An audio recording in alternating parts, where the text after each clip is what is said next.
ഇന്ന് ഞാൻ എൻ്റെ മെമ്മറി ബോക്സ് തുറക്കാൻ പോവാണ്. ഡൽഹിയിൽ നിന്ന് കിട്ടിയ കുറച്ച് സാധനങ്ങൾ കൂടി മെമ്മറി ബോക്സിൽ ആഡ് ചെയ്യാം. പിന്നെ MSF ഫെയർവെല്ലിന് തന്നൊരു ഫ്രെയിമാണ്, അതുണ്ട്. ഇതൊക്കെ എൻ്റെ സ്റ്റാമ്പ് ബുക്കാണ്.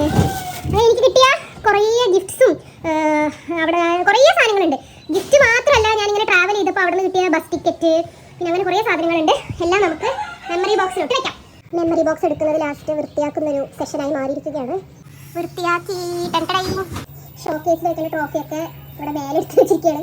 ഫുട്ബോൾ ടൂർണമെന്റ് റണ്ണറൊക്കെ എന്തൊക്കെയോ ഉണ്ട് അല്ലേ. ഇതാ കയറ്, ഇതാ സ്കിപ്പിങ് ചെയ്യേണ്ടതിൽ. ഇതിൽ ആൽബം ഉണ്ട്.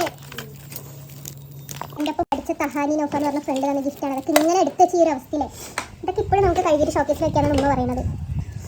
മെമ്മറി ബോക്സ് തുറക്കുകയാണ്. കുറച്ചൊക്കെ സാധനങ്ങൾ എടുത്ത് മാറ്റി വെച്ചിട്ടുണ്ട്. എൻ്റെ +1 +2 10th കാണിക്കമാത ബിഗ് ബസാർ സ്കൂൾ ഡയറി ഇതൊക്കെ ഓർമ്മിക്കായിട്ട് എടുത്ത് വെച്ചാട്ടോ. ഒക്കെ തുറന്ന് നോക്കണം. ഒക്കെ അതിൽ ഒരു സാധനങ്ങളാ. ഒരു പ്രൈവസി ഇല്ല ഇന്ത്യൻ ഹൗസ് ഹോൾഡ്സിൽ. Brown family always like this. ഇത് കാണിക്കാതെ റിബണാണ്. തൗഫീഖ് തന്നതാണ്. ഇത് ഒല്ലി തന്നതാണ്. ഇത് വന്നിട്ട് എൻ്റെ സ്ലാം ബുക്ക് 10ാം ക്ലാസ്സിലെ ഹിമാചൽ പ്രദേശ്. അതാ താഴെ വീണേ ജിബിത്തെ കല്ലാണ് കേട്ടോ. 25/1/2020 സാറ്റർഡേ ഞാൻ എഴുതിയിരിക്കുകയാണ്. I will get full A+ in +2 ഇൻഷാല്ലാന്ന്. ഫുൾ A+ കിട്ടിയില്ല, 5 A+ ഒരു A. മാനിഫെസ്റ്റേഷൻ ആണ് ഇൻഷാല്ലാന്ന്. ഇവിടെ എഴുതിയിരിക്കുന്നത് 2020 5 വർഷമായി. ഇത്രയും പെട്ടികളാണ് ഞാനിന്ന് അൺബോക്സ് ചെയ്യാൻ പോകുന്നത്. After A long